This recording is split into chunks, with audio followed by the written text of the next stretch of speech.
Bon, le sujet dont vous m'avez demandé de parler, c'est Tikkun Amidot, enfin le Homer travailler ses vertus. Et puis on a dit qu'on parlerait aussi un peu de quelques halachot de Surat Homer.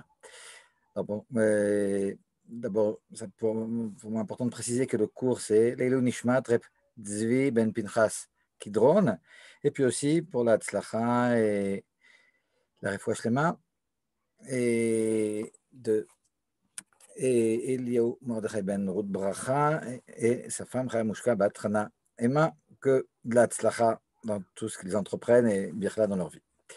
Comme ça. Je vais peut-être commencer par trois points fondamentaux quant au tikkun amidot. Donc, je dirais souvent le mot tikkun amidot, ouais, pour ceux qui ne parlent pas ivrite, c'est comment travailler sur ses vertus. Comment se changer, puis c'est l'époque là maintenant, entre Pessah et Shavuot, c'est ça le sujet, donc on parlera de Tikkun Amidot. Il y a, on ne va pas rentrer dans les détails des Midot et comment travailler l'orgueil et la colère et la paresse, etc. Mais on va parler de choses vraiment fondamentales, de lignes extrêmement importantes lorsque l'on entreprend ce travail de Tikkun Amidot. On va peut-être commencer comme ça par trois choses que l'on retrouve dans la Chassidoute qui sont vraiment importantes. Le premier point, vous savez, il y a un livre qui s'appelle Keter Shem Tov. C'est un livre de base de Chassidoute. On peut dire que c'est l'un des premiers livres de Chassidoute. Le Baal Shem Tov lui-même n'a pas écrit de livre. Le premier livre, finalement, qui rapporte dans l'enseignement du Baal Shem Tov, c'est le Toldot Yaakov Yosef. Mais le livre Keter Shem Tov, qu'on considère comme un livre du Baal Shem Tov, c'est un livre de toutes sortes de dictons du Baal Shem Tov, qui est un rassemblement finalement de toutes sortes de choses dites au nom du Baal Shem Tov dans les écrits des élèves et des élèves du Baal Shem Tov. Alors, il est édité comme ça par Kehat, c'est un livre vraiment fondamental. Et là-bas, on retrouve, dans le Siman Kavdalet 24, quelque chose de vraiment important que le Baal Shem Tov rapporte, imaginez, au nom de Rav Saadia Gaon. Donc, Rav Saadia Gaon, c'est 800 ans avant le Baal Shem Tov. Et pourtant, bon, il le rapporte comme ça en son nom. Alors, je le dis d'abord en ivrite et je traduis. Ikar briata adam ba'olam hazeh leshaber midot rayot ativiot shelo. La raison principale pour laquelle on a été créé, pour laquelle il y a eu la création, pour laquelle on est venu au monde, c'est pour casser ces mauvais traits de caractère. C'est vrai que le mot casser, on n'a pas tellement l'habitude de ce mot dans la chassidoute, mais parfois, il n'y a pas tellement le choix. Et de casser d'abord. Toujours est-il, c'est comme ça que c'est rapporté, comme ça par le Baal Shem Tov, au nom du Rav Saadia Gaon, que la raison principale pour laquelle on a été créé, alors on aurait pu penser, on a été créé pour la Shrina, pour ceci, pour cela. Ok, mais comment ça se traduit? Je veux dire, comment on fait toutes ces grandes choses que l'on trouve ici et là?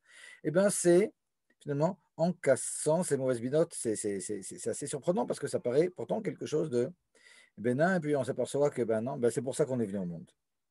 Alors, cette chose, elle est dite d'une façon un petit peu différente, mais finalement, c'est l'explication de cette chose. Dans le Likutei Diburim du Rabbi Rayatz, il dit la chose suivante. Et pour ceux qui ont Likutei Diburim, c'est dans la première partie, dans le Likutei Diburim en ivrite, parce que, bon, à l'origine, il est écrit en yiddish, c'est page 77. Et il parle là-bas de tous ceux qui étudient la chassidoute. Alors, étudier la chassidoute, c'est quelque chose d'extraordinaire. Et pourtant, malgré le fait qu'ils étudient la chassidoute, ben, souvent, ça ne se traduit pas exactement comme on aurait voulu dans leur avodat Hashem, dans leur service divin. Alors, il dit, ben, ça veut dire qu'il y a quelque chose qui a mal fonctionné et que finalement, toute cette chassidoute, elle est allée nourrir l'autre côté, finalement, les mauvaises midotes, il faut absolument qu'ils se reprennent. Et là, il nous dit en passant que, alors ça ressemble à ce que dit le Baal Shem Tov, mais que tout le inyan de la chassidoute, donc ici il parle de la chassidoute, c'est les shanot tiviut midotav. Alors il ne parle pas ici maintenant de casser les mauvaises midotes, mais il dit de changer ces midotes, ces traits de caractère naturels. Les changer, ça veut dire les changer de mal en bien, c'est mieux que de casser. C'est-à-dire que si on a beaucoup d'énergie, que cette énergie elle est dans la colère, ben on les dirige, évidemment, toutes ces énergies vers le travail divin. Parce que, en général, pour les choses matérielles, on a souvent beaucoup plus d'énergie que même quelqu'un qui serait très Yireh Shamayim aurait pour Torah et Mitzvot. Alors, si Birlal, on arrive à prendre ce côté-là, de la force des midot, pour servir à Kadosh Baruch Hu, c'est extraordinaire. Finalement, on a fait vraiment le switch, quoi. Et continue le Rabbi Rayatz et dit, attention, sans changer ces mauvais traits de caractère, c'est quelque chose qui ne peut se faire que par un travail divin extrêmement profond qui se fera dans la pensée, dans la parole et dans l'action. Donc ici, on a un élément qui est très important, c'est qu'on est en train de parler maintenant d'un travail profond. C'est-à-dire qu'on va prendre plein d'exemples comme ça dans le cours, mais on va voir que toutes sortes de trucs techniques comme ça, que l'on fait souvent, et c'est pas vraiment ça le travail des midotes. Et bon, je pense qu'on arrivera à illustrer ça de façon assez claire. Mais alors, donc on comprend là aussi que bon, bah, c'est pour ça qu'on est venu au monde, quoi.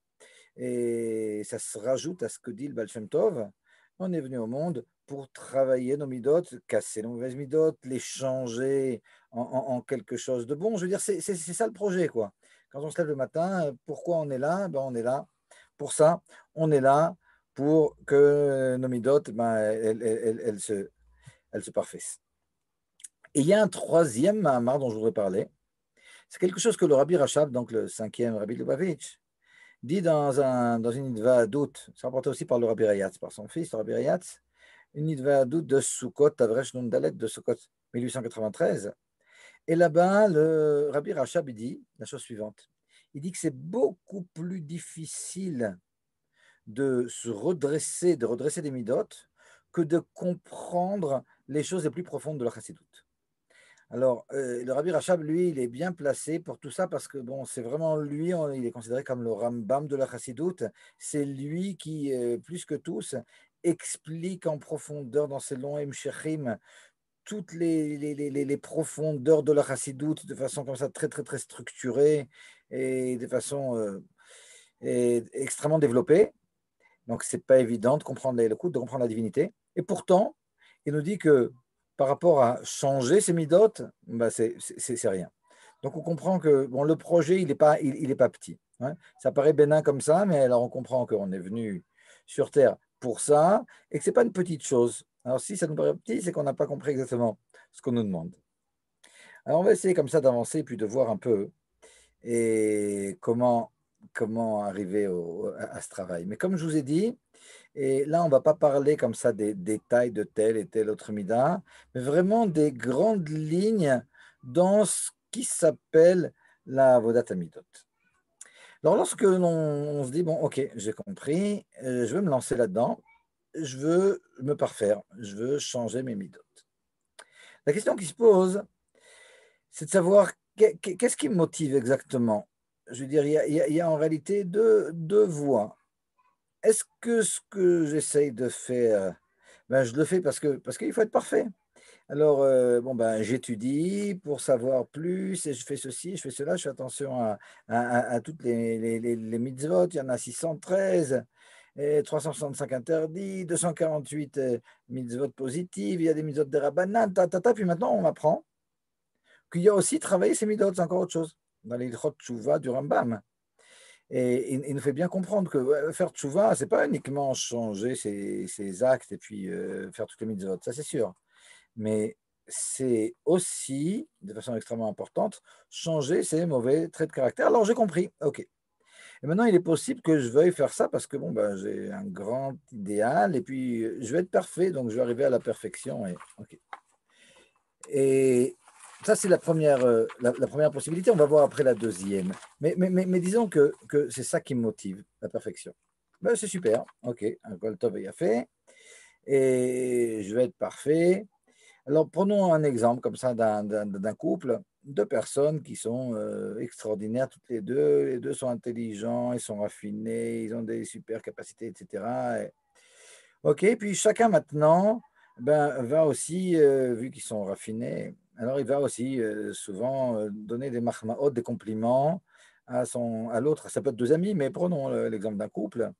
Et comme il est attentionné, et comme il est intelligent, et comme il est raffiné, et quelle personnalité, ceci et cela, et comme il comprend au demi-tour, etc. Super. OK. Le problème, parce qu'il faut qu'il y ait un problème, sinon c'est pas marrant.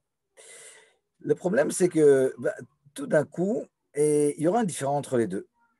Alors, il y a des différents, bon, c'est parce qu'il manque dans la vie les nissionotes, ouais, Akadosh Baruch Hu, il nous envoie, tac, tout d'un coup, hein, et on va les essayer, ces deux-là. On va leur faire un petit nisayon. Et puis, Akadosh Baruch Hu, il fait qu'il y a un différent, c'est pas besoin de donner un exemple, les différents, on sait ce que c'est. OK. Et puis là, tout d'un coup, alors un pense une chose et l'autre pense l'autre, et puis c'est quelque chose d'important pour chacun. Et puis, ils peuvent commencer à dénigrer l'un l'autre. Alors là, j'ouvre peut-être une parenthèse. Quand on prend des exemples, souvent les exemples ils sont un peu exagérés, mais bon, c'est voulu parce qu'en réalité, c'est pas binaire. C'est pas que tout va bien dans le meilleur des mondes, ou bien c'est la catastrophe et puis on se rentre dedans.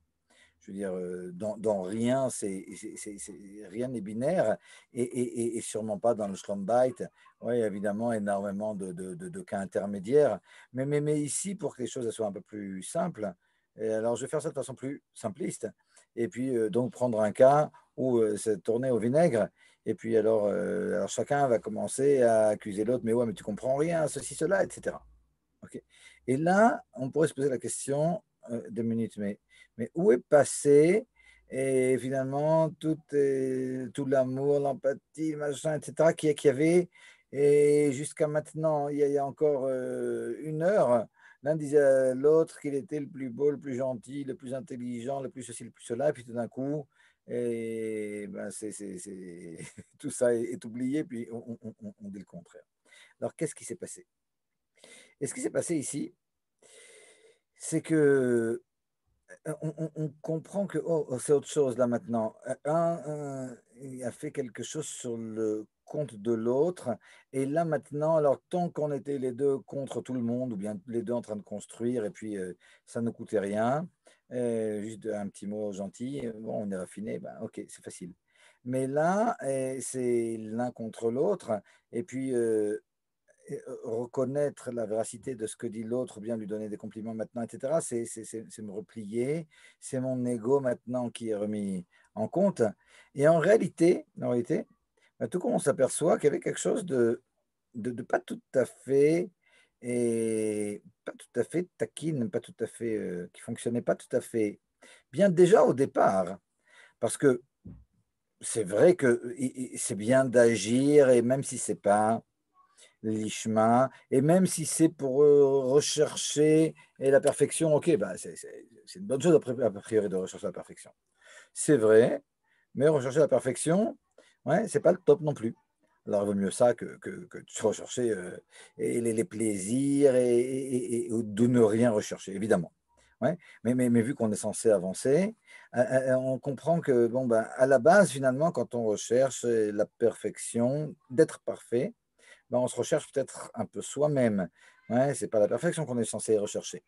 Et si on regarde comme ça en filigrane, on comprend que ça rappelle tout à fait ce que nous dit la Gemara dans Chagiga avec les 4 qui sont rentrés au Pardès. Ouais.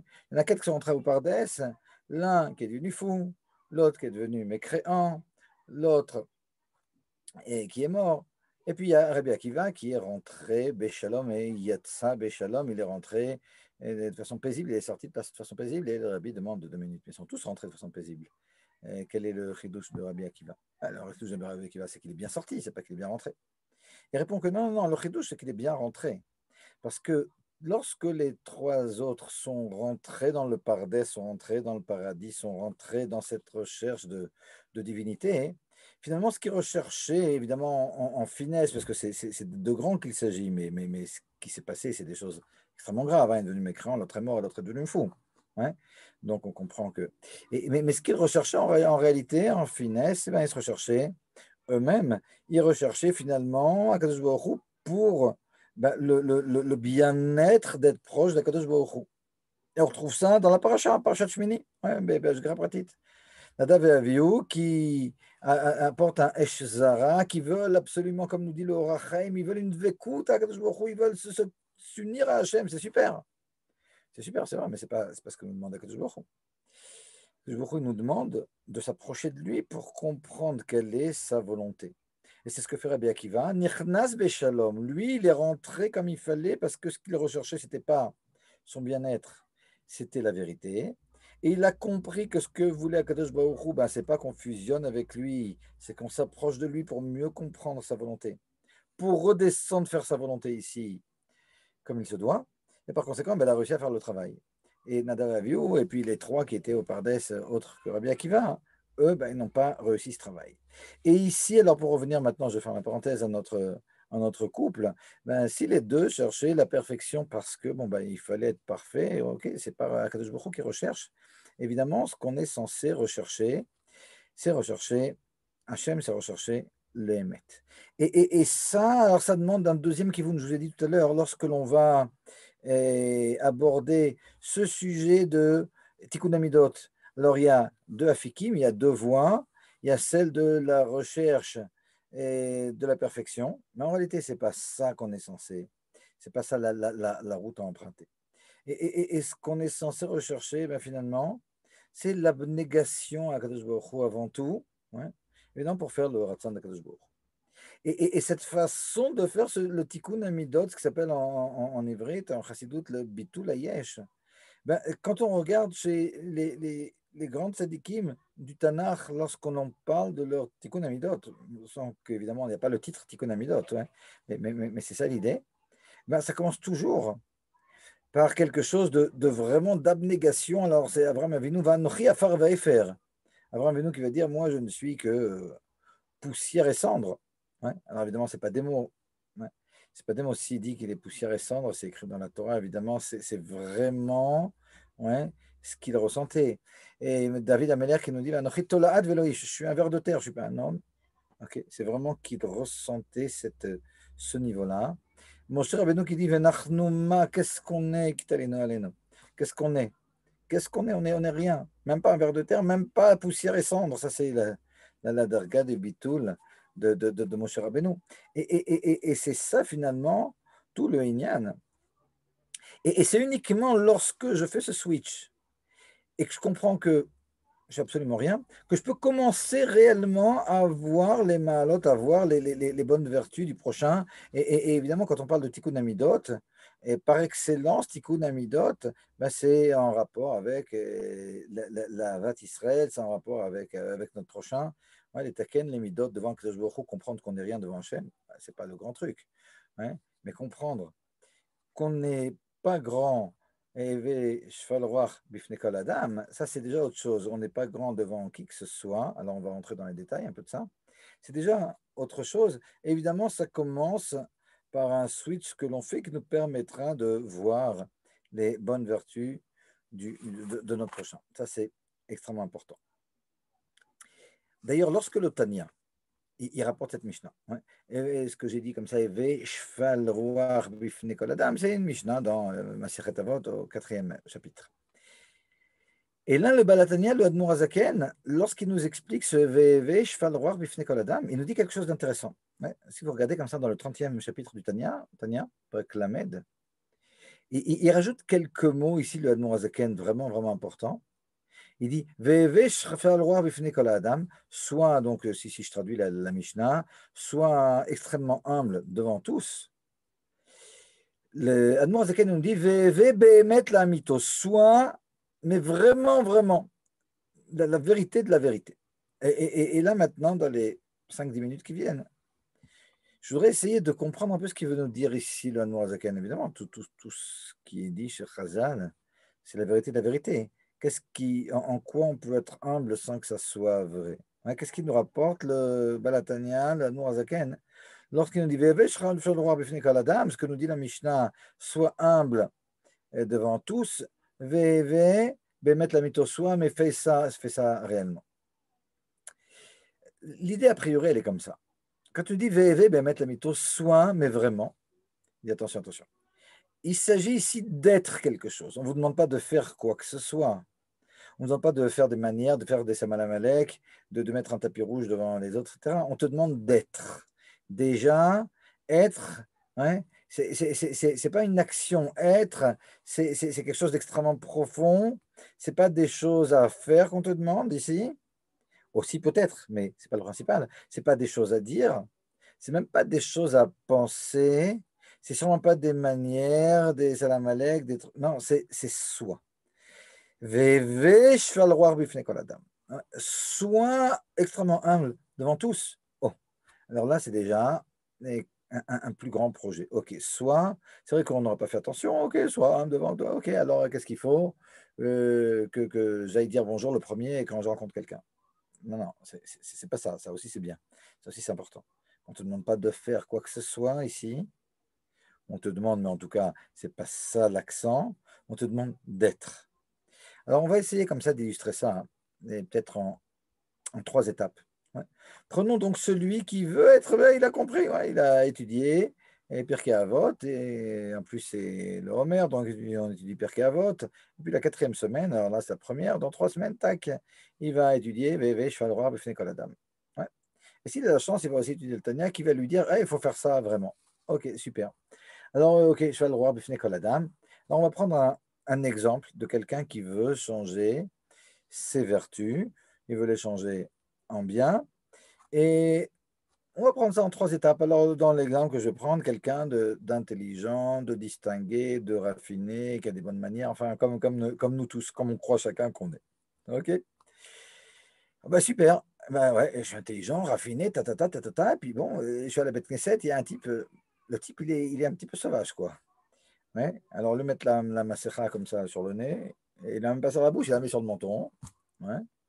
Et puis il éternue sur tout le monde, puis il n'est pas tellement correct, et puis il parle pendant le Kaddish, et puis ceci, cela, puis il n'est pas très intelligent non plus.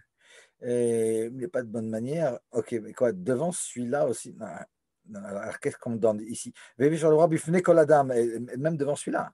Ouais. Ok, alors ce que je vais faire, ok, bah, j'ai compris, il faut quand même que je me change. On me demande des Charles Bifne Koladam, donc devant Plony aussi, devant, on va l'appeler Maxime. Ah, ok, même Maxime, quoi. Même Maxime, même lui. Ouah, ok, bah, qu'est-ce que je vais faire?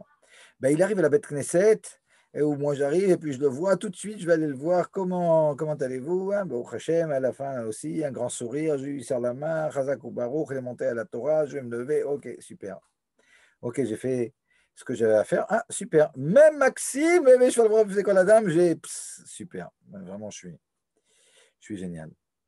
Ok. Mais c'est ça dont on nous a parlé. C'est ça dont il parle, le Admour Zaken, quand il nous dit Veheve Behemet la Amito. Est-ce que réellement, je parle le roi, est-ce que réellement, je pense que ben, il a beaucoup d'avantages sur moi, Maxime? Ou bien, non, non, bah, finalement, pas exagérer non plus. Et c'est pas parce que je vais bien le considérer qu'il va devenir plus intelligent que moi, plus raffiné, plus Ireshamaïm, mais il paraît il frappe sa femme. Bon, c'est vrai qu'elle aussi, elle a frappé, bon, mais bon, c'est pas une raison. Et comme ça, toutes sortes de trucs. Alors non, bah, c'est-à-dire, qu'est-ce que j'ai fait? Ok, le type, c'est un pauvre type, quoi. Et, bah, je l'ai quand même considéré. Je suis allé. Non, non, mais c'est pas ça qu'on t'a demandé. Ça, c'est bien. Mais si tu continues à croire que tu es plus intelligent que lui, que tu es plus raffiné que lui, que tu es plus Yerushalayim que lui, eh ben, tu n'as rien fait encore. Le Ranour Zakan, il t'a dit, VV, Bémet la mytho. Donc, tu es à côté du truc encore. Donc, tu n'as rien compris. Tu as commencé un petit peu la Vodat Amidot, mais vraiment basique, quoi. Disons, sur une échelle de 1 à 10, tu en es à 1,2. OK. Alors qu'est-ce que je dois faire? Schlaf bête, OK, le type, il a compris. Non, non, alors, c'est pas ça. OK. Alors, non, ben, Maxime, maintenant, il faut vraiment que je pense qu'il est plus intelligent que moi. Bon, c'est pas si évident que ça, quand même.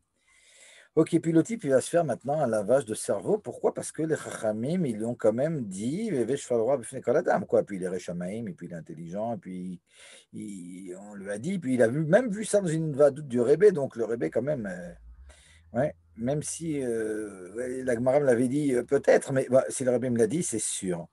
Donc, ok, bah, même devant Maxime, et je dois être, et s'il y en a qui s'appelle Maxime, je peux changer de nom. Ouais, excusez-moi, il y a quelqu'un, Maxime, ici? Ou ça vous rappelle quelqu'un? On peut l'appeler, on peut changer de nom maintenant. Ok, on va l'appeler Arthur. Et donc Arthur, ben non, je vais commencer maintenant à me convaincre que ben non, il est plus intelligent, plus raffiné et tout. C'est pas évident, mais ben, ok. Il y a peut-être quelques petits points où je vais voir, ah non, c'est vrai, ben, lui-même, ben, j'ai vu, il a dit Chazak ou Barour vraiment de façon tout à fait sincère à quelqu'un que moi, je n'aurais même pas regardé. Voilà, je vais trouver comme ça des petits points, mais est-ce que c'est vrai? Est-ce que vraiment je suis... Ok, j'ai avancé un petit peu, il y a quelque chose qui est rentré dans mon cœur, j'ai compris qu'il fallait que je change quelque chose, mais c'est pas tout à fait ça encore, je veux dire, c'est pas vraiment que je suis cheval roi, mais fini la dame, quoi. Arthur, il reste Arthur, et moi, je suis Plony, et donc, ok, on avance, mais c'est vraiment pas ça. Avant de dire comme ça, a priori, ce qu'il faudrait faire, c'est ça que je vous racontais quand j'étais à l'Aïshiva, je me rappelle, on parlait de, il y a de ça, et ce que je vais vous raconter là maintenant, il y a 35 ans, j'avais un ami qui aujourd'hui est Dayan, et puis, bon, lui, son problème, c'était un peu la paresse de se lever le matin. Et puis, une fois, on parlait de la doune de Chafsrout, bien juger les autres. Puis, je me rappelle que l'exemple qu'il m'a pris, alors pour lui, je vous dis, le Yetzirah, c'était se lever le matin. Il dit, bon, c'est quoi bien juger les autres?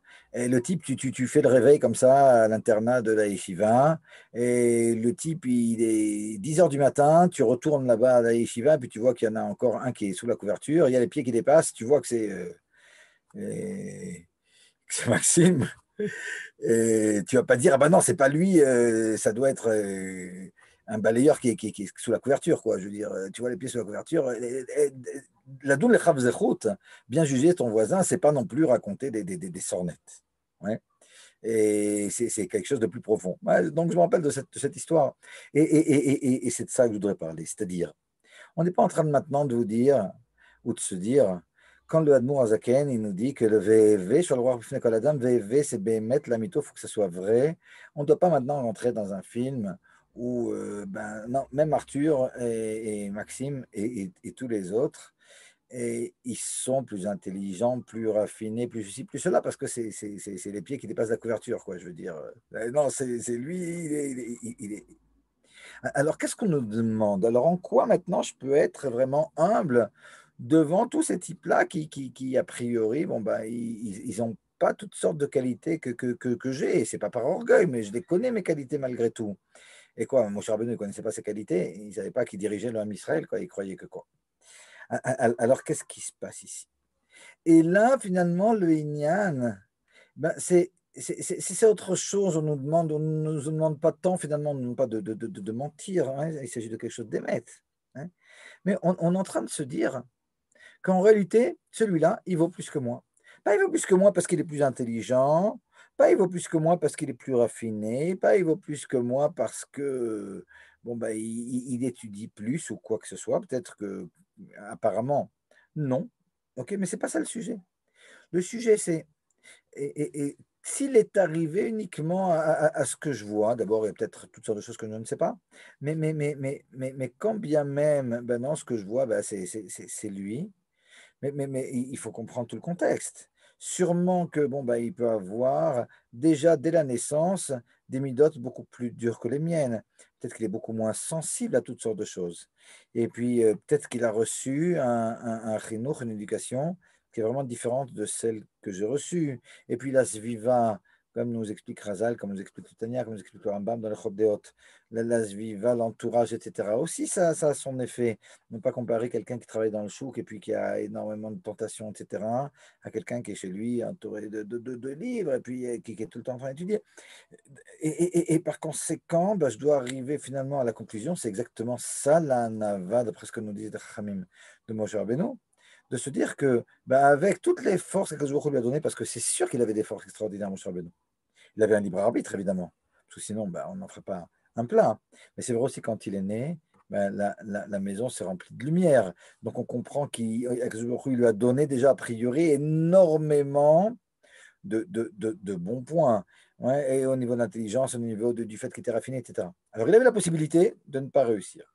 Mais ce que se dit mon cher Rabbeinu, et ce qu'on doit se dire nous aussi, hein, a fortiori, c'est que celui-là qui a priori réussit moins dans beaucoup de domaines, eh ben, il est très probable, et c'est comme ça qu'on doit le considérer, que s'il avait eu ce qu'on appelle en physique les conditions de départ qui sont les miennes, et puis les opportunités qui ont été les miennes, eh ben, il aurait sûrement bien mieux réussi que moi. C'est ça finalement l'histoire. On ne nous demande pas de se faire un film et puis d'essayer de comprendre pourquoi il est plus intelligent alors qu'il est analphabète. Ouais, c'est pas ça le truc. Ouais, mais c'est de comprendre qu'en réalité, il en vaut plus la peine. Et puis, Akadosh Baruch Hu, et il ne nous juge pas en fonction d'un nombre de pages de Gemara qu'on va étudier et qu'on va connaître par cœur, mais en fonction finalement de ce qu'on a fait avec ce qu'on a eu comme données initiales. Ouais, donc, c'est ça qu'on nous demande dans le travail des Midot. Et ça, c'est déjà un point. Je dois rajouter maintenant autre chose. Raconter une histoire pour illustrer un petit peu. Il y a un des grands chassidim du Rabbi Rayatz qui s'appelle Rabbi Tche Matmid. Le Rav Yitzhak Horowitz, qui s'appelait le Matmid. Le Matmid, c'est celui qui, comment dire en français, Matmid, si quelqu'un sait, et c'est quelqu'un qui étudie de façon très régulière, comme ça, très, très extrêmement studieux. C'était quelqu'un depuis son jeune âge qui pouvait être assis du matin au soir sans bouger de son étude. Donc un chassid comme ça extrêmement profond. D'ailleurs, le Mirtav Me'Eliaou, qui est le livre de base du Moussard, des Reshivot Litayot de notre siècle, qui était à Ponovitch, le Rav Eliaou Dessler, ce qu'il a appris, il dit qu'il l'a appris à une période où il était à Londres et où il a connu Rabbi Matmid, qui était à cette période aussi à Londres. Je veux dire, la profondeur de la Marchevet Israël qu'il a apprise, c'est de Rabbi Matmid. Sur Rabbi Matmid, Hachem comme Damo, que je venge son sang, et pendant la Shoah, il était à Riga et en 1942. Et le dit qu'il se lève et on l'a fait rentrer dans une bête Knesset avec toutes sortes avec beaucoup de juifs. Ils ont brûlé toute la bête Knesset avec des juifs à l'extérieur qui voyaient ça. Et puis on raconte comme ça ils sont décédés. Il y avait 3 grands chassidim comme ça, alors qu'ils chantaient, ils chantaient le Nigun d'Akafot du Rav Levi Yitzhak et le père du Rebbe. Un grand chassid, donc, qui a Shemi comme Damo, qui a fait Mesrot Nefesh. Toujours est-il. Il y a l'histoire qu'on raconte, où une fois il était avec un chassid, un ami, comme ça, beaucoup plus simple que lui. Beaucoup plus simple, c'est-à-dire quelqu'un de Pachout. Lui, c'était vraiment un très grand rave, etc. Et puis, ils rentrent ensemble dans la bête Knesset, et puis tout le monde se lève comme ça, et il fait comme ça avec la main, non, asseyez-vous. Top. Typiquement, il s'asseye, ok. À la fin de la tfila, son ami, comme ça, il va le taquiner. Les chassidim, comme ça, ils se taquinent. Il lui dit, dis-moi, pourquoi tu leur dis de s'asseoir? Bah, ouais. Il dit, mais peut-être que c'est pour moi qu'ils se sont levés. Pourquoi tu penses que c'était pour toi qu'ils se sont levés? Peut-être que c'est pour moi. Alors, il dit, tu sais quoi, Bémet, tu as raison. Et pendant quelques jours, il a réfléchi à ce point-là. Il raconte qu'il a vraiment fait tchouva là-dessus, quoi. Et il a fait une idva à doute pour expliquer que absolument. Et sa conclusion, c'était qu'il n'avait pas du tout encore digéré, comment dire, ou lokalat. Et il n'avait pas encore vraiment fait sien ce Mahamar de Veve Shalroar Bifne Koladam. Et ce que nous demande l'Allemand Zaken, qu'il faut que ce soit vrai. Et c'est vrai, il arrive à la conclusion que, absolument, alors bon, son ami lui a dit ça évidemment pour le taquiner, mais lui, il a vraiment pris ça comme un défi et comme quelque chose de juste. Je veux dire, pourquoi il considérait que c'était pour lui, pourquoi il a dit à tout le monde de s'asseoir? Ben non. Et, quelque chose d'intéressant comme ça. Encore un point qui va nous aider comme ça dans le Tikkun Amidot, c'est quelque chose c'est pas de la Chassidut ce que je veux dire, c'est quelque chose du Ben Ishraï, que j'ai déjà dit comme ça dans d'autres occasions, et qui est important, qui peut nous aider comme ça en passant. Une des choses qui font souvent que on n'arrive pas vraiment, on n'a pas vraiment envie de changer ces midot, c'est une espèce de pression dans laquelle on se trouve, où on croit que notre voisin, que notre ami, que la société autour, que les personnes autour, et la timide persister, merci Netanel. Et, c'est le fait de croire que les choses, elles se font l'un au détriment de l'autre. C'est-à-dire que très souvent, on a du mal comme ça à donner les honneurs et tout ce qui revient aux autres parce qu'on a l'impression qu'on prend quelque chose de soi et puis que finalement, l'avancée de l'autre, elle est au détriment de son prochain. Alors, c'est tout à fait faux. Et la façon du Ben Ishraï d'expliquer ça, c'est pas tout extraordinaire. Il y a un dicton de Chazal qui nous dit que une royauté ne peut pas toucher même l'épaisseur d'un cheveu d'une autre royauté.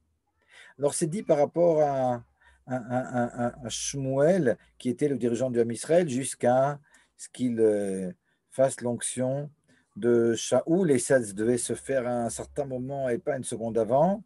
Et c'est pour ça que dans la recherche de Shmuel, Shaoul a perdu un peu de temps. Et bon, c'est une histoire en soi comme ça, et qui est apportée dans le livre de Shmuel. Et nous disent donc les Chachamim, En Malchut Nogat, Malchut Ravata, Kimlo Anima, il fallait que Shmuel, jusqu'à un certain instant, il soit roi, et après uniquement. Et c'était le temps de Shaoul. Donc rien ne peut être le compte de l'autre. Ok. Mais donc l'épaisseur d'un cheveu. Dans le temps, il y avait de là à là, ça devait être Shmuel, et de là à là, Shaoul.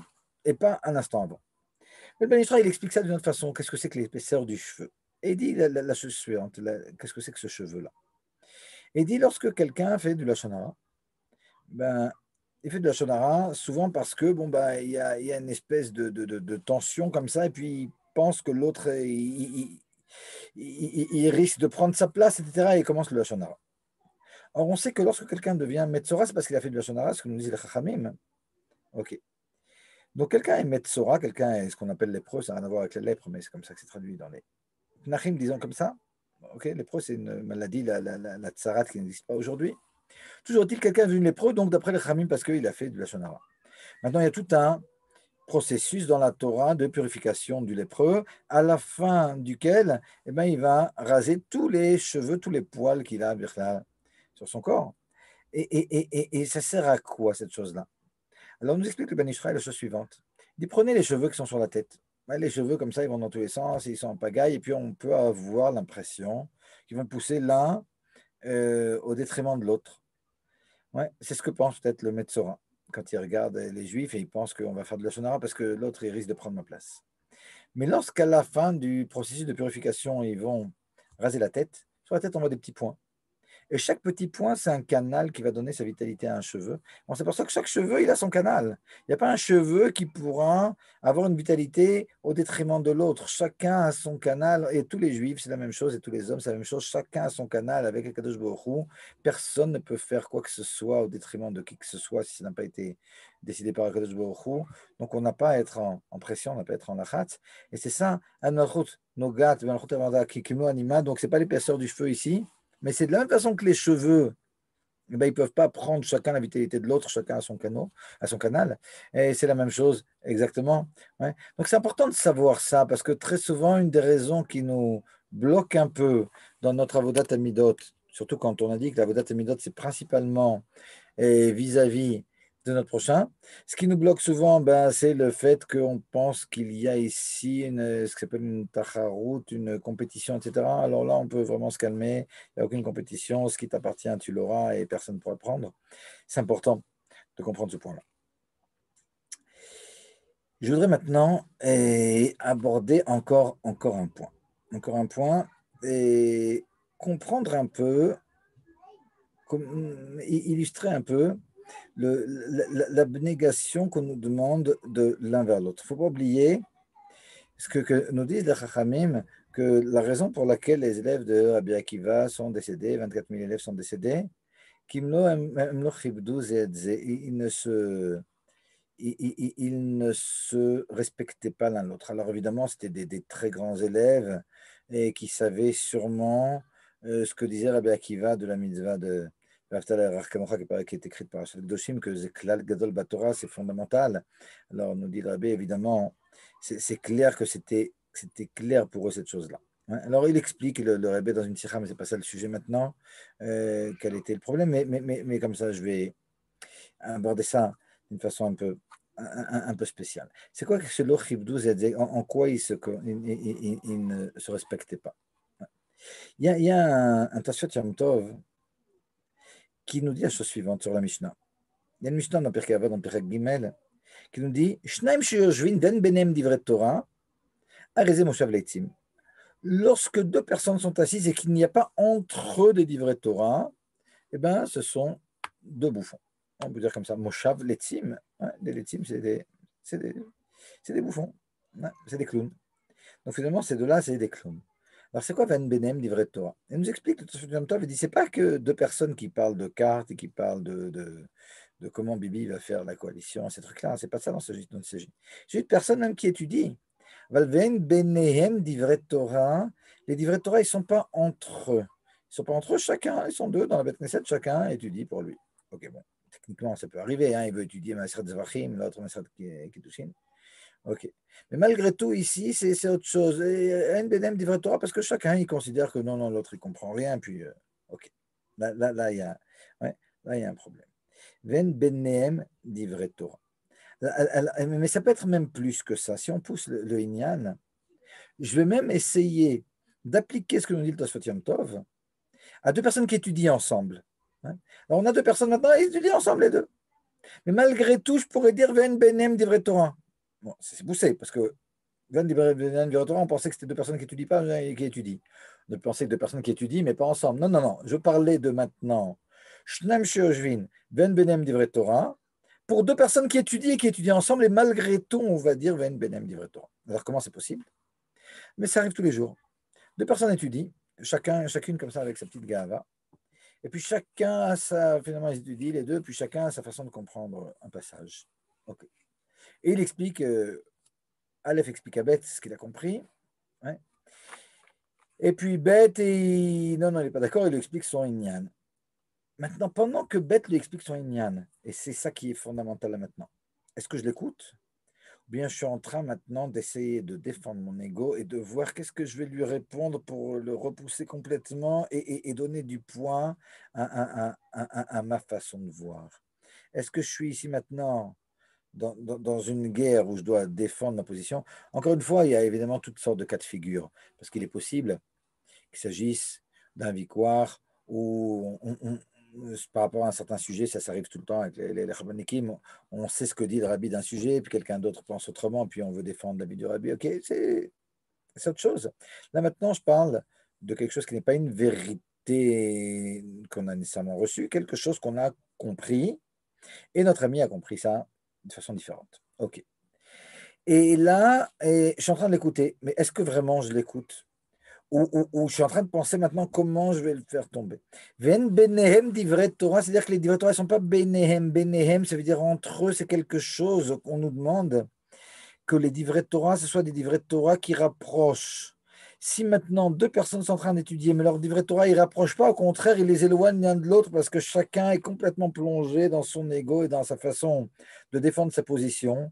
Ouais. Ben, c'est Moshav Letzim, là aussi, c'est des bouffons, ils ne sont pas en train d'étudier. Et la Torah, ils sont en train d'étudier eux-mêmes finalement. Et à la limite, excusez-moi,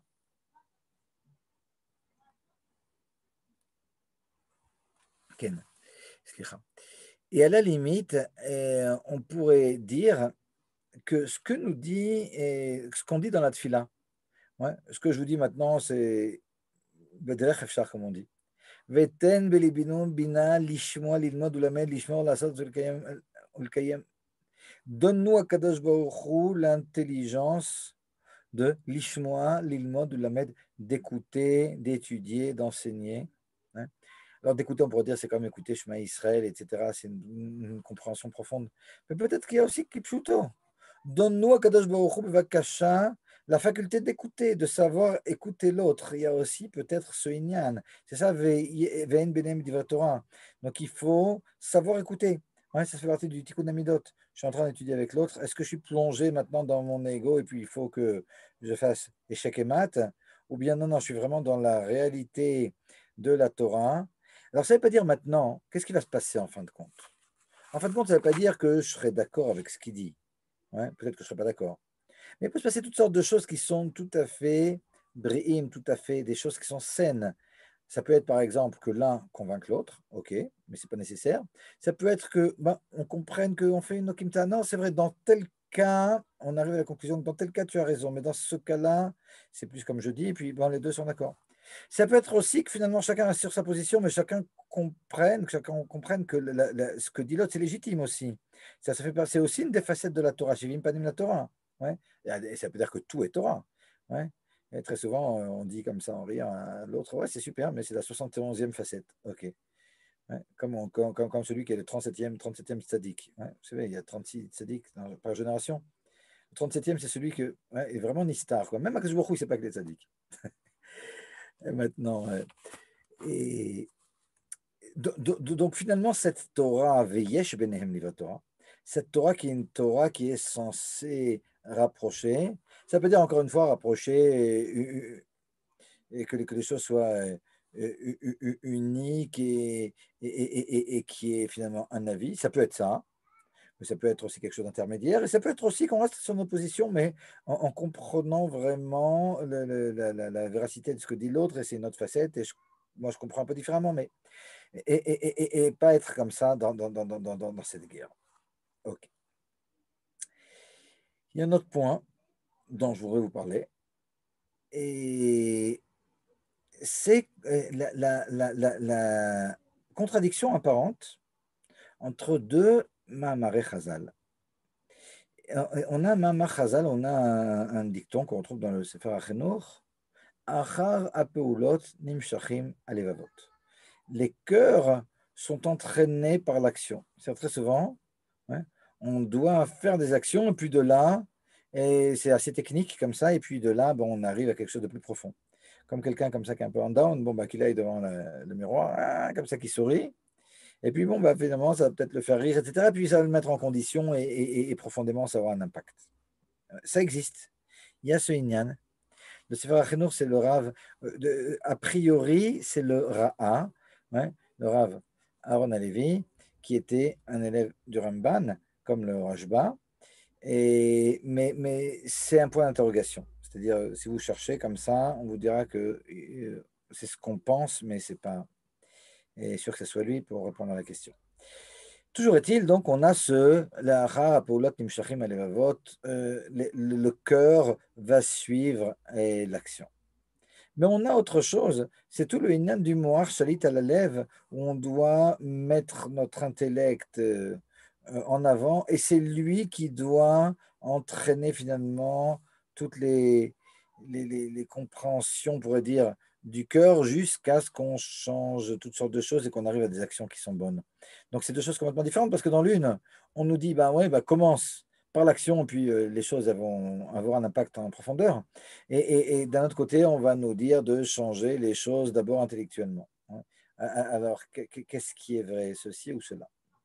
Et en réalité, évidemment, les deux sont vrais, puisque les deux sont écrits. Mais on pourrait dire que l'un, c'est un sparadrap et l'autre, c'est à long terme. L'un, c'est le paramédic, c'est Ezra Rishona, c'est l'aide juste après l'accident. Et l'autre, c'est à long terme. C'est-à-dire que ouais, maintenant, le type est triste, par exemple. Ouais, bon, bah, ok, il commence à sourire. Quelque chose de technique. Et ça va avoir de l'impact. Mais ce n'est pas ça la Avodat Hashem. La Avodat Hashem, ce n'est pas uniquement de frapper dans les mains et de trucs. Ouais, c'est quelque chose de beaucoup plus profond. Il y a tout le contrat Saïd Palou de Anmorim Tsaï là-dessus. Donc, il faut comprendre. C'est important pour moi de parler de ça, parce que quand on parle de Avodat Amidot, alors très souvent on peut penser que c'est un truc comme ça technique. Alors, il peut y avoir, ça existe, quelque chose de technique. Mais évidemment, on est en train de parler de choses qui sont profondes, mais il arrive parfois qu'on ait besoin aussi de choses techniques pour aider la trelle, pour pouvoir mettre en marche le processus. Un autre point dont je voudrais parler, c'est la place du travail de la pensée devant la parole et l'action. Et ici, je voudrais attirer votre attention sur quelque chose qui est écrit dans le Tanya qui est extrêmement surprenant. Comme ça. Dans Igrat HaKodesh, Siman Kaf Bet, et Igrat HaKodesh, c'est la quatrième partie du Tanya, donc dans le 22e chapitre, l'Admor Zaken nous dit quelque chose d'extrêmement surprenant. Il nous dit comme ça que c'est super important de ne pas penser de mal sur son ami. C'est à la fin du Pérec, comme ça. Ouais. Alors bon, le contexte ici, il est moins important pour le moment, mais disons que c'est un point que nous dit le Noirzaken. Et il nous dit donc il faut bien penser sur ses amis et pas. Et tout d'un coup, il dit quelque chose de vraiment, vraiment surprenant. Il nous dit comme ça. Si déjà le Lachon Hara, ça pas la peine de traduire, tout le monde sait ce que c'est que le Lachon Hara. Si déjà le Lachon Hara, c'est quelque chose qui est extrêmement grave, que les Chachamim comparent à Avodah Zarah, Gilui Yarayot et Shfirut Damim. Ils comparent ça à l'idolâtrie, à, à toutes les choses qui sont contre la tsniout et à l'homicide. Si déjà ça, c'est aussi grave, alors penser du mal de son ami, alors a fortiori que c'est extrêmement grave. Bon, et puis là, c'est un peu surprenant quand on étudie ça, on dit, c'est quoi ce calvachomer? Ouais. Normalement, quand on fait un raisonnement a fortiori, bon, bah, il y a quelque chose qui est simple à comprendre, à partir de laquelle on va en déduire qu'a fortiori pour autre chose qui est encore plus simple, ben, ça sera comme ci, comme ça. Ben, quelque chose qui est dur à comprendre, et de là quelque chose qui est simple. Mais ici, 2 minutes. Si la shonara, a priori, c'est bien pire que de penser mal. Je ne peux pas parler sans avoir pensé. Donc, qu'est-ce qu'il veut nous dire le Admorazaken? Que si déjà, lorsque je fais de la shonara, c'est grave, alors quand je vais mal penser de mon ami, c'est bizarre, c'est peut-être l'inverse qu'il voulait dire. Et c'est extrêmement important aussi. Ouais. En réalité, ça dépend de quoi on parle. C'est en train de parler maintenant de l'impact qu'il y a tout ce qu'on fait, tout ce à quoi on pense, même la pensée, ça a un impact, mais et la parole et l'action sur le monde, sur notre prochain, sur le monde. C'est sûr que plus ces choses, elles se concrétisent. Ce qui est une action, ça aura plus d'impact qu'une parole, et une parole plus d'impact. Enfin, évidemment, ça dépend de la parole, ça dépend de l'action. Mais qu'une pensée, même si la pensée, on sait dans la chassidoute qu'elles ont un impact. Ouais. Mais a priori, a fortiori, je veux dire, il ne peut pas y avoir de parole s'il n'y a pas eu de pensée. Donc, évidemment, la parole, c'est la pensée concrétisée, c'est encore plus. OK. Donc, c'est vrai que par rapport au monde, ouais, c'est inverse de ce qu'on comprend du Tania. Mais Tania, il est en train de nous parler d'autre chose maintenant. Il est en train de nous parler justement de la Vodat Amidot. Il n'est pas en train de parler de l'impact sur le monde maintenant, il est en train de parler de l'impact sur nous-mêmes. Je veux maintenant travailler mes Midot. Ouais. Alors, il est possible que quelqu'un il fasse du Lachon Hara sur son ami, ce qui est extrêmement grave, évidemment. Ouais. Mais ça ne veut pas dire qu'il le pense nécessairement, il le fait comme ça pour s'amuser, il le fait parce qu'il pense que ça va le faire avancer, il le fait pour ceci ou pour cela. Mais en réalité, ce n'est pas vraiment qu'il pense du mal de son ami. Ok, c'est extrêmement grave, on n'est pas en train de dire. Mais disons que par rapport à moi-même, penser du mal de mon ami, c'est encore pire. Parce que par rapport à moi-même, c'est quelque chose de très, très profond, moi-même. Hein. Mon âme, c'est quelque chose de très profond, c'est bien avant, ce qui s'appelle, ouais, quand on étudie le Tanya, il y a l'âme avec son intellect et ses midotes, et il y a autour les habits de la Neshama. Mon âme, maintenant, elle va s'habiller dans la force de la pensée, dans la force de la parole, dans la force de l'action. La force d'action, elle est plus extérieure à mon âme, elle est plus dirigée vers le monde. La force de la pensée, c'est le levus pnimi, c'est l'habit le plus intime, c'est le plus profond. Si maintenant, dans cet habit-là, dans cette pensée, je mets quelque chose de pourri, alors un impact sur ma neshama. Si je pense du mal de mon ami, eh ben c'est sûr qu'au niveau de mon tikkun amidot, je suis très, très mal parti. Et ouais, si je pense que mon ami il est comme ci et comme ça, hein, ben comment je pourrais me changer profondément? Ça aura vraiment un impact bien plus grave que lorsque j'aurais dit quelque chose de mauvais, mais que je ne le pensais pas vraiment. C'est ce que nous dit ici l'Admour Zaken. Donc les choses ne se contradisent pas. Hein. Encore une fois, ça dépend. C'est en train de parler maintenant d'un travail que je suis en train de faire sur moi, ou si je suis en train de parler de l'impact assez technique comme ça qu'on est chaud sur le monde. Regardez, on a beaucoup parlé, et nous dit Binyamin Ktorza. Bonjour Binyamin. Ben voilà, c'était le moment de faire connaissance. Manishma. Mais 2 minutes, je vois plus. Qu'est-ce que 2 minutes? Où est ton message? Je ne le vois plus tout d'un coup. 2 minutes. C'est quoi si tu peux? Et on voit les messages. 2 secondes. Ah, voilà, chat. On a besoin de la pensée pour avoir la parole. Alors, pourquoi mettre la pensée plus grave que la parole? Oh, ok, non, c'est ce que je viens de dire. C'est sûr qu'il faut la pensée pour la parole. Ouais. Mais comme je disais dans l'exemple que j'ai pris, et ça peut être une parole qui est technique. Évidemment, s'il y a la pensée et en plus la parole, alors on est mal parti. Okay. Mais ça peut être technique. C'est-à-dire que si je compare quelqu'un qui dirait ouais, Binyamin Ktorza, ouais, vraiment, celui-là, il est comme ci et comme ça. Ouais. Mais je ne pense pas, mais Stam, et tu m'as énervé, et puis j'ai dit ça, ouais, ben, ça sera par rapport à l'impact que ça aura sur moi, évidemment pas par rapport au monde, moins grave que si réellement je me dis Binyamin, mais c'est vraiment une crapule, si je pense à cette chose-là, tu comprends? Si je le pense et que j'y crois vraiment, ouais, en général, on ne se ment pas dans la pensée, on peut mentir dans la parole, on peut mentir dans l'action. Ouais. Et par conséquent, évidemment, si je dis quelque chose et que j'y crois vraiment, que je le pense vraiment, ah bah, y a les deux. Ouais. Mais donc, si je compare la parole, mais sans vraiment une pensée profonde derrière, un truc assez technique, alors ça sera très mauvais par rapport au monde. Mais par rapport à moi, ça aura moins d'impact, ça sera grave aussi. Ouais. Mais moins d'impact que si vraiment je pense à cette chose-là. C'est de ça qu'on est en train de parler dans la comparaison. C'est-à-dire? Ok. Et regardez, et je voudrais maintenant, on avait dit comme ça qu'il y aurait des points de halakha. On ne va pas vous parler je voudrais vous parler d'un certain nombre de points relatifs à Sfirat HaOmer. Au niveau de la halakha, des choses qui sont peut-être pas très connues. Et 5-6 points, puis on va finir avec ça. À moins qu'il y ait des questions ou qu'il en avait rajouté comme ça, je, donc j'aborde ces points de halakha, puis après, on ouvre les micros si vous voulez, puis si vous voulez qu'on parle de ce que vous voulez, on le fera. Très bien. Pardon? C'est super. Merci beaucoup, Rav. Ok, super. Le premier point, c'est comme ça. Et on sait que les femmes, elles sont dispensées de mitzvot assez shazman grama, des mitzvot positives, et qui dépendent du temps, sauf certaines mitzvot pour lesquelles on a un enseignement bien spécial. Mais ce n'est pas le sujet maintenant. Et donc, les femmes, elles sont dispensées de Sfirat HaOmer. Il y en a, d'après la Kabbalah, même qui pensent, certains Sfaradim qui pensent que c'est pas bien qu'elles comptent. Le Minag Chabad, et c'est que les femmes, elles comptent le Homer. C'est le Minag. Okay, mais ce que je voulais dire surtout, c'est que c'est important de comprendre qu'une femme, elle ne peut pas rendre quitte un homme dans la mesure où, dans d'autres choses, oui, dans la mesure où, oui, si elle, a priori, elle est dispensée, ouais, et on a le minag que les femmes comptent chez les Chabad, mais je veux dire, il faut comprendre que ce n'est pas une obligation à la base. Par conséquent, la femme, bah, son obligation, elle est moindre, donc, même s'il y en a une par la force du minag, mais elle est vraiment moindre que celle de l'homme. Et par conséquent, une femme ne peut pas rendre quitte un homme de Sfirat HaOmer, ni de la bracha de Sfirat HaOmer. Ça, c'est le premier point qui est important.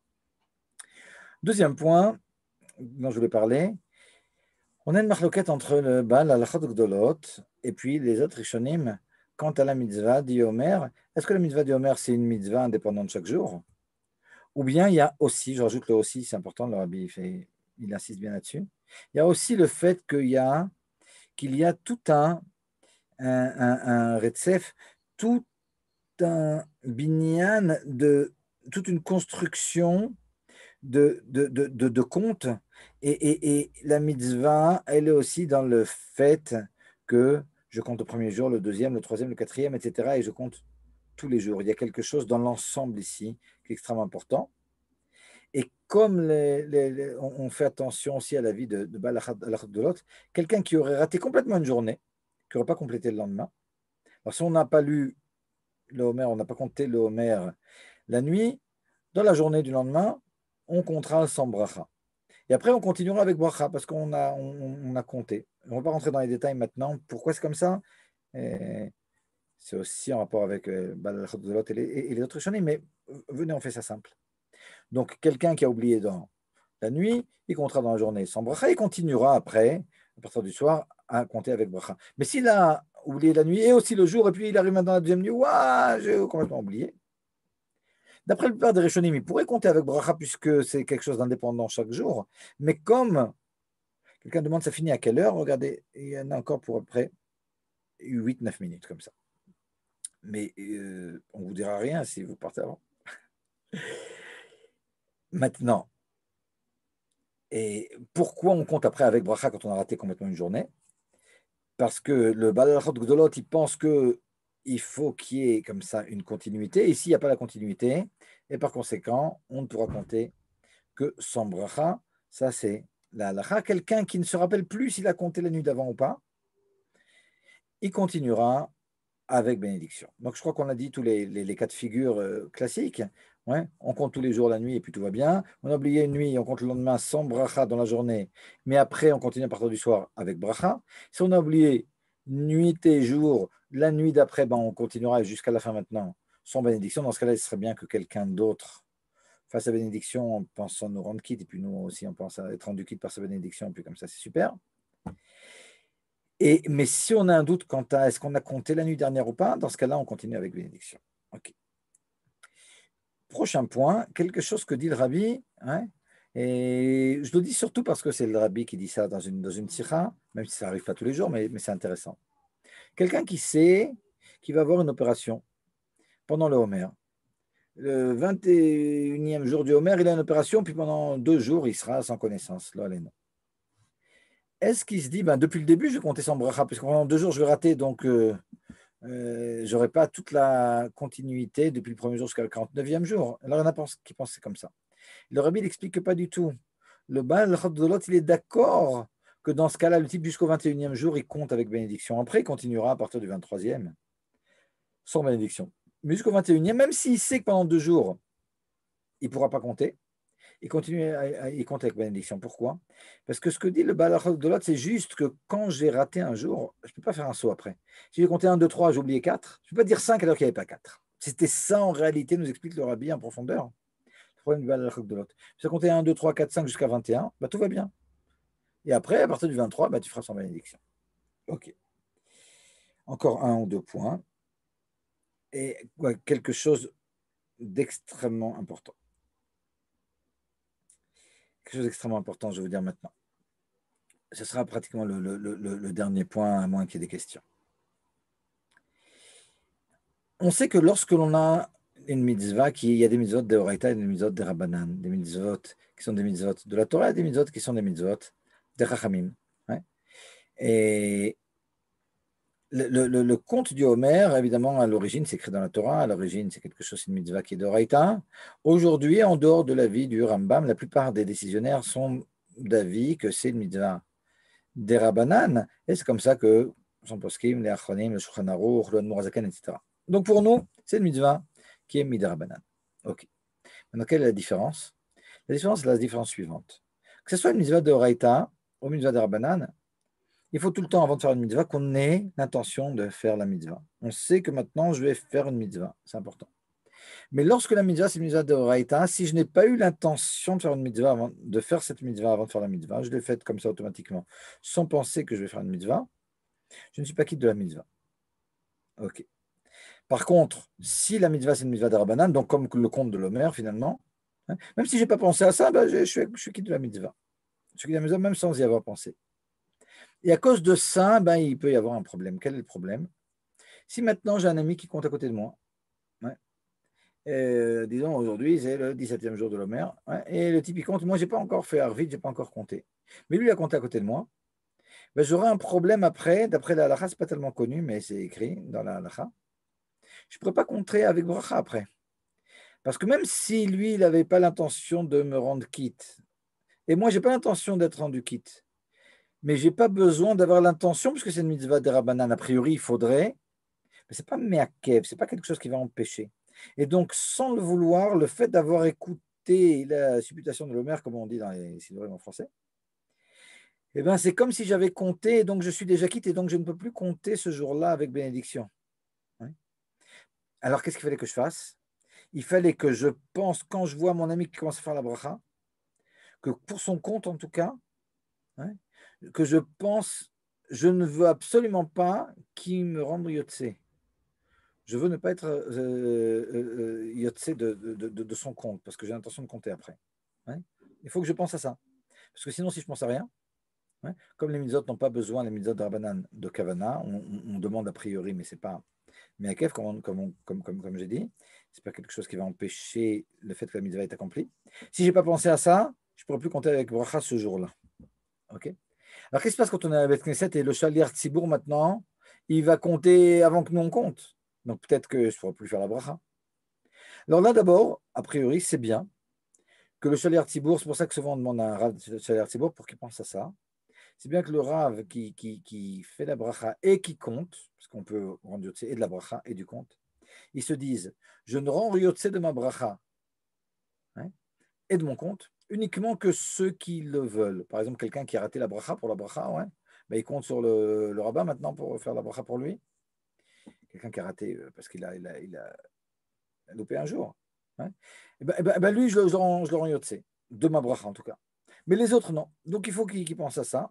Et c'est bien que celui qui, maintenant, peut-être que le Shaliach Tzibour, il ne pense pas à tout ça. Alors moi, maintenant qu'il va écouter le Shaliach Tzibour, quand il va, d'abord, c'est important, alors là, de dire Baruchou, Baruch Shemo, tout le temps, on doit dire. Mais là, a fortiori, enfin, tout le temps, on doit dire. En tout cas, tout le temps, d'après tout le monde, quand je ne suis pas yotse de la bracha. Ouais. Donc ici, je ne veux vraiment pas être yotse de la bracha, donc je le dis de toute façon pour que ça soit clair. Et je pense aussi que même de son compte, je ne veux pas être yotse. Je ne veux pas du tout qu'il me rende quitte. Donc je pense qu'il n'est pas question que je me rende quitte de son compte. C'est très bien de penser à ça. Qu'est-ce qui se passe maintenant si je n'ai pas pensé à tout ça? Ouais. Et bien là aussi, c'est différent de quand c'est mon ami qui compte à côté de moi.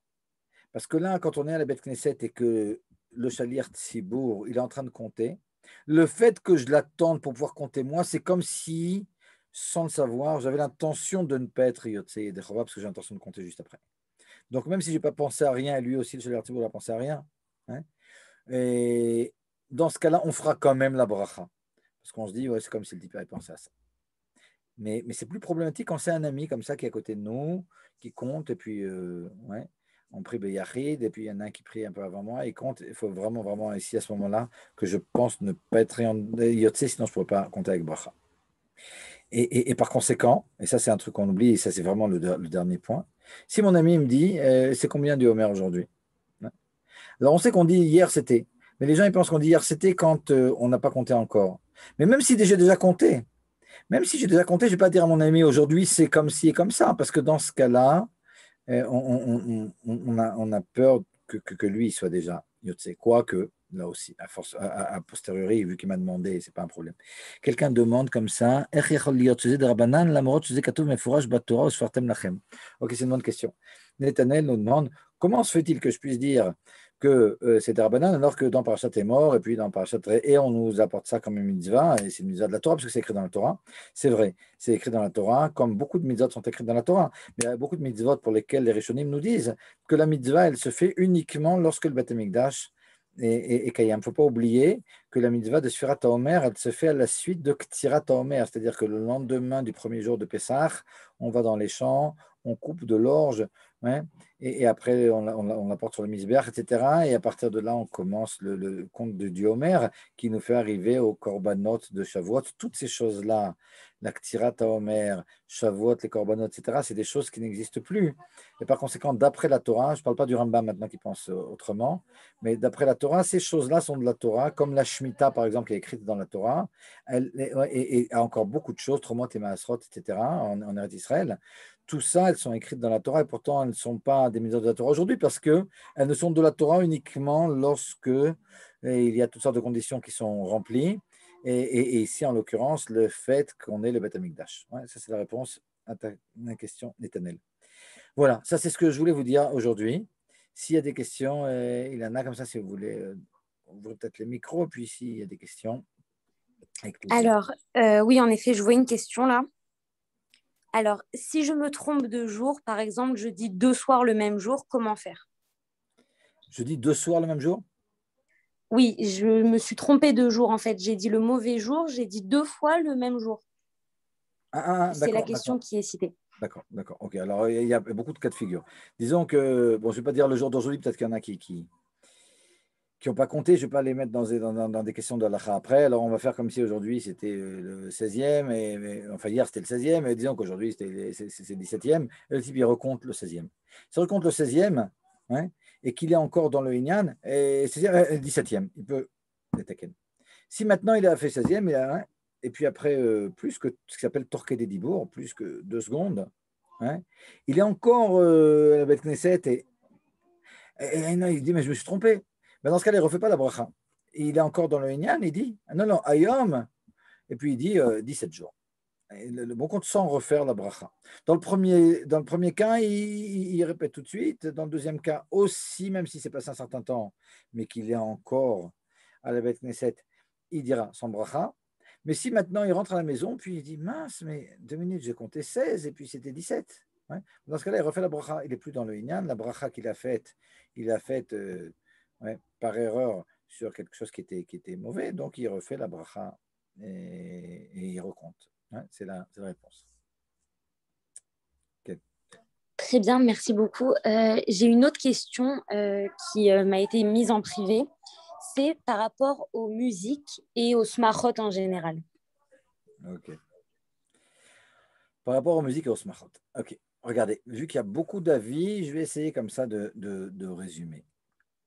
On peut dire que, en général, comme ça, par rapport à l'interdiction d'écouter de la musique et pendant le Homer, il y a deux aspects, il y a deux guichottes, il y a deux façons d'aborder la chose. Il y a la façon d'aborder du Rav Ovadia Yosef. Alors, Rav Ovadia Yosef, il dit, vu que dans l'Ilchot Tisha B'Av, il y a une halakha dans le Shulchan Aruch sur lequel aujourd'hui que le Beth Amikdash est détruit, on n'a plus le droit d'écouter de la musique. Il y a une halakha comme ça dans le Shulchan Aruch. Aujourd'hui, on ne parle pas uniquement pendant le Homer, Bichlal, hein, de faire des instruments, etc. Alors, pour toutes sortes de raisons, ben, cette halakha, finalement, elle n'est pas appliquée comme ça, et puis on écoute de la musique. Mais malgré tout, au moins pendant le Homer, il y a l'histoire des 24 000 élèves de Rabbi Akiva qui sont décédés. Au moins pendant cette période-là, on remet cette halakha d'actualité. C'est une façon de voir. Et donc la musique, d'après ça, elle est complètement interdite.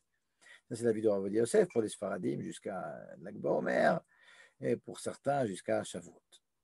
Il y a une deuxième façon d'aborder ça. Il faut comprendre que ce qui est interdit à la base, c'est de se marier et ce qui est interdit, d'après certains, c'est chez Riano. Ce qui est interdit, d'après ce que rapporte le Magan Avraham, c'est de danser.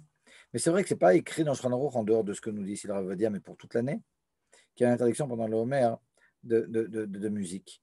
Alors, il y a une deuxième façon d'aborder ce Inyan-là, celle du Rav Moshe Feinstein, qui dit que le problème, c'est en réalité le Magan Avraham qui nous dit qu'on n'a pas le droit de danser. Donc finalement, on peut peut-être faire la distinction entre une musique qui est entraînante et une musique qui n'est pas entraînante. Et d'après ça, alors des mélodies, etc., on pourrait peut-être les écouter. Il y a certains rabbinés Chabad qui pensent comme ça. Et donc, ils vont. Je ne suis pas en train de parler maintenant de ce qu'on appelle les nigun vocali, ouais, quelque chose de vocal. Je parle même d'autres choses avec, pas des instruments eux-mêmes, ça tout le monde interdit, mais un enregistrement, disons, il y aurait des instruments pour une mélodie comme ça qui est douce, qui n'est pas entraînante. Certains poskim permettront. Mais même ces poskim qui permettent, ils disent, vu que les gens ne connaissent pas tellement cette halakha, et puis beaucoup pensent que c'est complètement interdit, alors c'est ce qui s'appelle Dvarim Mutarim chez Rabim Nogim Behem Isur. Ça fait partie des choses permises que beaucoup s'interdisent. On ne peut pas faire comme ça à tue-tête parce que les gens, ça va les choquer. Par conséquent, d'après ce deuxième avis, on peut écouter des mélodies, des nigunim, etc., mais pas à fond la caisse chez soi et que les voisins vont se demander si on a perdu la tête ou avec les fenêtres ouvertes dans la voiture. Ouais, ceux qui veulent prendre, enfin bon, chacun demandera à son rave. Maintenant, je vous présente juste les différents aspects, mais disons que si quelqu'un adopte cette façon de faire, on n'est pas en train de parler maintenant des 3 semaines de 17 Tammuz au 9 Av où c'est plus compliqué, on parle vraiment de Surat Omer, il faut comprendre que c'est deux choses différentes. Mais donc, d'après cet avis, on pourrait écouter des Nigonim, mais chacun demandera à son rave, mais disons que c'est les avis qui existent, quoi. Ken. Ok, je pense qu'on a une dernière question que quelqu'un veut poser en vrai. Je vais lui donner l'accès au micro.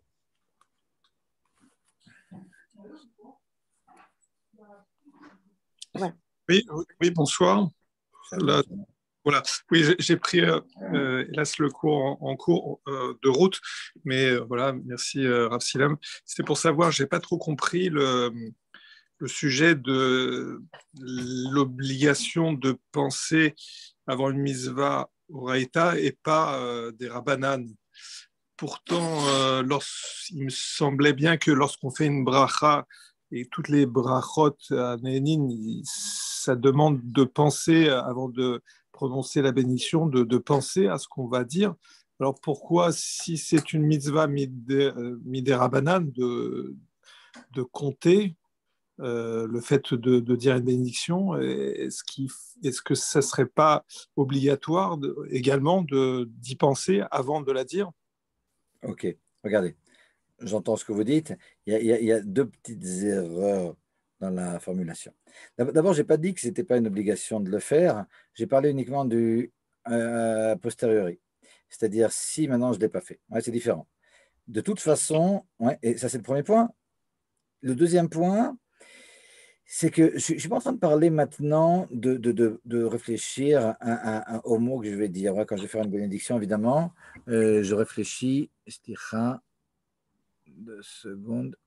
Quand je vais faire une bénédiction, je réfléchis au mot de la bénédiction, évidemment. Ouais, ce n'est pas juste une formule, donc je réfléchis à ce que je dis. La question était un peu différente. Et quand je vais mettre les tefilines, avant de mettre les tefilines, il faut que je me dise maintenant, je c'est pas uniquement que je me dis que maintenant je vais mettre les tefilines et je vais penser à la signification de chaque mot de la bracha, ça c'est sûr. Mais maintenant, je vais faire une mitzvah positive de la Torah. Je vais faire une mitzvah d'Erabanan aussi. Par exemple, vous savez quoi? Et le soir du Seder, il y a beaucoup de mitzvot qu'on va faire. Il y a 2 mitzvot qui sont d'Oraita, manger de la matzah, et puis Vegata Levintra, le fait de dire la Gada. Ouais. Ben, et il y a aussi le fait de manger du maror, mais ça, c'est une mitzvah d'Erabanan. Ben, déjà, a priori, il faut avant chaque mitzvah que je me dise maintenant je vais faire la mitzvah de ceci et cela. Alors, des fois, bah, vous pouvez me dire bah, c'est normal, je ne mange pas du maror si ce n'était pas une mitzvah. C'est vrai. Mais peut-être que dire la Haggadah, vu que c'est quelque chose qu'on dit, on y pense moins que maintenant je vais faire la mitzvah de dire la Haggadah. Ouais. Et la distinction que je faisais, c'était de dire que c'est important qu'on ait conscience et qu'on pense avant de faire une mitzvah que maintenant je vais faire une mitzvah. Et le deuxième point que j'ai dit, c'est que lorsque la mitzvah est d'Oraïta, cette chose-là, c'est meakev. Ça fait partie de l'accomplissement. Et si je ne l'ai pas fait, il y a un manque important qui peut faire en sorte, dans certains cas, que ce soit considéré comme si je n'avais pas fait la mitzvah. Alors, dans une mitzvah de Rabbanan, c'est uniquement a priori qu'il faut que je me dise, en ce qui concerne le Surat Omer, là maintenant, qui est de Rabbanan, je vais maintenant faire une mitzvah des Chachamim, aujourd'hui, de compter le Homer. Mais comme c'est des rabananes, si je ne me suis pas dit cette chose-là, ouais, et il ne s'est rien passé. Il s'est rien passé. La mitzvah est quand même accomplie. Ouais, c'est tout ce que j'ai dit. Merci beaucoup. Est-ce que je peux encore, parce que je ne Oui, sais pas oui. si j'ai raté le début, en fait, alors c'est classifié finalement où est-ce qu'il y a plusieurs avis, à savoir est-ce que c'est une mitzvah de tous les jours, est-ce que ça compte à chaque fois comme une mitzvah ou c'est l'ensemble qui fait une mitzvah? Et justement, et si maintenant, si c'est des rabbanan, puisqu'il y a une bénédiction, est-ce qu'on peut considérer que lorsqu'on l'a fait entièrement, on a accompli une mitzvah de la Torah? Est-ce que c'est considéré ou ça reste malgré tout rabbanan? Regardez, je continue. Je vais commencer par la deuxième question. Non, non, ça reste des rabananes. Ça reste des rabananes, même si je lis tous les jours. Mais ça ne veut pas dire que c'est moins important. Ouais. Nous disent des Chachamim, Oui, Chamourim, Divrei Sofrim, Divrei Torah, il y a quelque chose oui, oui. d'important. Et le Ramban, il dit en quoi c'est plus important? Ben, le fait que, en ce qui concerne récompense et châtiment, etc., dans ce monde, Akadosh Baruch Hu, il est beaucoup plus zélé par rapport aux mitzvot de Rabbanan comme aux mitzvot de Horaïta. Ouais. Donc c'est important de Ah, savoir. Mais maintenant, par rapport à votre première question, est-ce que c'est donc tous les jours ou quoi? Alors, je vais vous dire ce qu'on explique en général, mais la finesse que rajoute le rabbi à ce qu'on explique en général. En général, on explique comme ça. Et la plupart des Rishonim pensent que tous les jours, c'est une mitzvah. Alors, dans le temps des Horaïta, aujourd'hui des Rabbanan, mais ce n'est pas le sujet là écoute, maintenant, c'est des Rabbanan ou des Horaïta. Tous les jours, c'est une mitzvah. Ça, c'est l'avis de la plupart des Rishonim. D'après cet avis-là, même si on a raté un jour, bah, ça continue à être une mitzvah quand je compte chaque jour. L'avis de Baal Halachot Gdolot, qu'on nous explique en général, c'est que c'est une mitzvah, euh, une seule mitzvah du début à la fin. OK? Mais le rabbi, il rectifie un peu notre compréhension de ce que dit le Baal Halachot Gdolot. Et il nous explique que non, le Baal Halachot Gdolot, il est d'accord que chaque jour, c'est une mitzvah. Mais il rajoute le fait que malgré tout, c'est tous les jours une mitzvah, mais c'est un peu comme un chaînon d'une chaîne où tous les jours c'est une mitzvah. Il y a un chaînon, j'ajoute un autre, un autre, un autre, un autre. Mais si j'ai raté un jour, je ne peux pas continuer parce qu'il y a un manque ici technique du fait que si je n'ai pas dit 4, je ne pourrais pas dire 5 parce que 5, ça vient après 4. C'est-à-dire la compréhension du Baal Chot Golot, ce n'est pas restrictif. C'est pas de dire non, non, c'est une mitzvah et c'est pas 49. C'est pas ça qu'il veut dire d'après ce que nous explique le rabbi. Il veut dire que c'est une mitzvah tous les jours. Mais malgré tout, il y a aussi l'aspect d'une continuité qui, si elle n'est pas gardée, nous empêche de faire comme il faut la mitzvah par la suite. Vous comprenez? Par conséquent, ce qui sort de là, c'est que d'un côté, évidemment, même si on a raté un jour, on va continuer à compter parce que tout le monde est d'avis que c'est une mitzvah, y compris le Baal HaChodolot en passant. Ouais. Mais disons que, non, vous savez quoi, lui à ce moment-là, il dirait que c'est plus une mitzvah. Mais les autres, ils pensent que c'est une mitzvah, donc on va continuer à compter. Mais on ne pourra pas compter avec bracha à cause de la vie de Baal HaChodolot. C'est vraiment ce qui va sortir de tout ça. Mais le fait de compter avec la bracha, c'est ça qui montre que c'est Midera Banane. Du tout. Non, non, pas du tout. Ça n'a rien à Non. voir. Ça n'a rien à voir. Mais quand je ne. Ça n'a rien à voir. C'est deux choses complètement indépendantes. Si c'est Odoraita ou Derabanan, ou si on compte avec Bracha ou pas.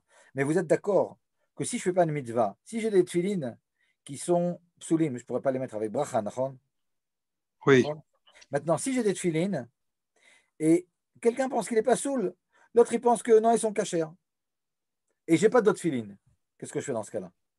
Ben, je vais les mettre, mais je ne vais pas faire la bracha. Je vais les mettre parce qu'il y a quand même un qui pense qu'ils sont chéris, mes tefilines, et puis j'en ai pas d'autres. Je ne vais pas faire la bracha parce qu'il y en a un qui pense qu'ils sont psulim, et donc je risque de faire, d'après lui, une bracha levatala. Vous comprenez? Oui. C'est le compromis. Ben, c'est ce qui se passe ici aussi. Sans rapport avec des Rabbanan ou des Oraita, tout le monde pense que c'est des Rabbanan en dehors du Rambam. Ouais? C'est ça le Balachat de l'autre ou le Ran qui n'est pas d'accord avec lui. Les deux pensent que c'est des Rabbanan. Mais si j'ai raté un jour, on continuera à compter parce que le Ran, il pense qu'on continue à faire une mitzvah. Mais on comptera sans bracha parce que le Balachat de l'autre, il pensera que je ne fais rien maintenant. J'ai raté la mitzvah. C'est une bracha levatala d'après lui. Vous comprenez? C'est Misa Levatala ou c'est un Safek? Non, il n'y a pas de mitzvah levatala. Il n'y a pas de mitzvah levatala. Je peux toujours faire une mitzvah, je peux mettre les tefilines 100 fois par jour.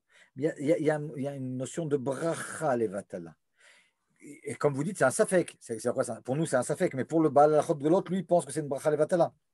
D'accord? Puisqu'il pense qu'on a raté un jour, donc on n'a plus la mitzvah. Et nous, on va prendre en compte aussi son avis. Pour nous, c'est un safek.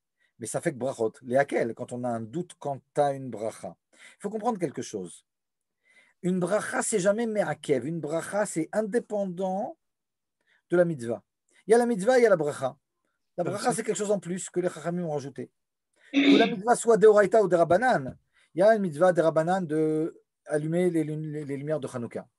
Il y a une mitzvah d'Oraita de mettre les tefilines.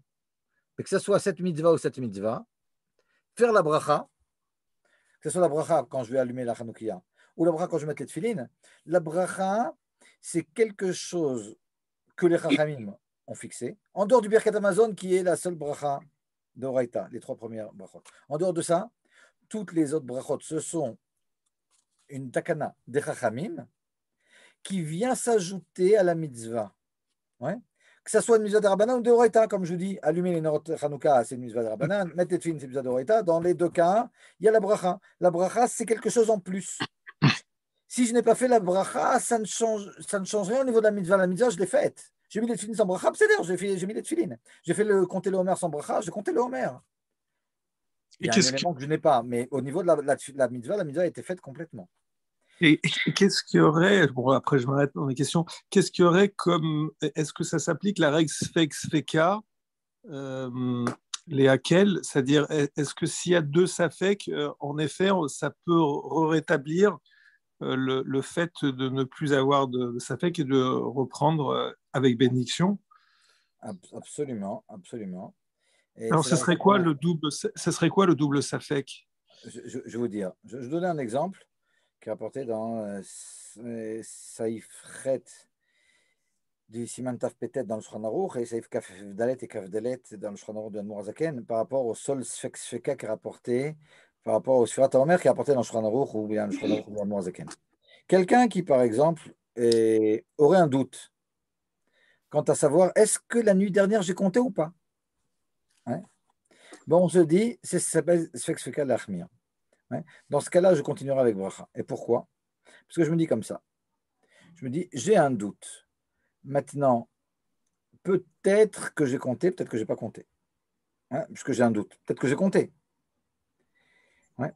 Mais même si je n'ai pas compté, peut-être que la halacha, elle est comme le Baal halachot ou l'autre que j'ai raté complètement maintenant la mitzvah. Mais peut-être que la halacha, elle est comme les autres poskim qui pensent que chaque jour, c'est indépendant. Donc, j'ai un Sfex Feka qui va faire que je vais continuer à compter avec bénédiction. Vous comprenez? D'accord. Ah, c'est intéressant. C'est le seul Sfex Feka qui est apporté dans le Chot Tiferet HaOmer, hein, et dans le Shulchan Aruch. Il y en a d'autres qui sont Donc, apportés par les postérieurs. Ouais. Mais à la base, c'est le Sfex Feka par excellence. d'accord. Merci beaucoup. Je vois qu'il y a que la halakha qui intéresse. Pendant 3/4 d'heure, on a parlé de Chassidut. Pendant 1/4 d'heure, on a parlé de halakha. Mais toutes les questions, c'est des questions sur la halakha. À moins que c'est parce qu'on a fini par ça. Je pense que aussi c'était très clair et très riche ce que vous avez expliqué en Chassidut et que voilà, il n'y avait pas tellement de questions, mais oui, c'était surtout des halakhot. En tout cas, s'il n'y a pas d'autres questions, moi je vous remercie beaucoup pour cette intervention. Merci d'avoir pris le temps de préparer tout ça et de venir sur Menorah Live en tout cas. Merci beaucoup à vous, Rav Salam. Je vous enverrai l'enregistrement, Bezrat Hashem. Ah, vous avez l'enregistrement? Oui, j'ai enregistré, je l'aurai demain matin, Bezrat Hashem. Ah, super. Si vous pouvez m'envoyer Je un vous lien. l'enverrai. Oui, bien sûr. Merci beaucoup, Rav Salam. Shalom à Et tous. reste. Au revoir. Au revoir.